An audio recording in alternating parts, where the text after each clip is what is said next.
In today's video, I'm going to teach you how to use audio files in Google Forms for assessment. This guide is perfect for educators looking to enhance their forms with audio elements, making assessments richer and more interactive. Let's dive in and walk through the process step by step. To begin, head over to your Google Drive. If you're not familiar with navigating Google Drive, simply go to drive.google.com and ensure you're signed in with your Google account.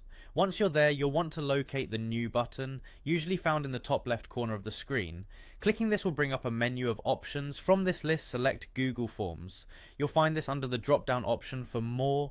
Once you have a Google form open, the next step is to create a blank form by selecting Blank. With this new form ready, it's time to give it a title. Click on the title space and type in a name that suits the purpose of your assessment. This helps not only in identifying your form later, but also in giving your participants an idea of what to expect.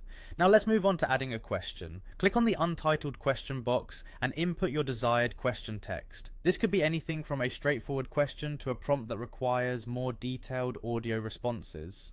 After your question is set, it's crucial to enable response options. To do this, click on the Responses tab at the top of the form interface. Next, locate and click on File Upload.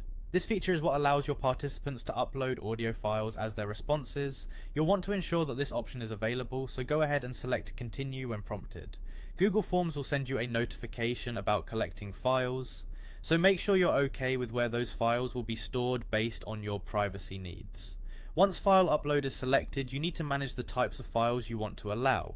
Click on Allow Only Specific File Types to specify the types of files permissible for upload. Toggle the option for audio. This ensures that respondents can only upload audio files, streamlining the process and preventing incorrect file types. Now consider the file size limit. Opt for a size that fits your needs by selecting it from the provided options. This helps in managing storage space and ensures that the audio files uploaded are manageable and relevant to your assessment's requirements. Remember to set the question as required by clicking on the toggle switch.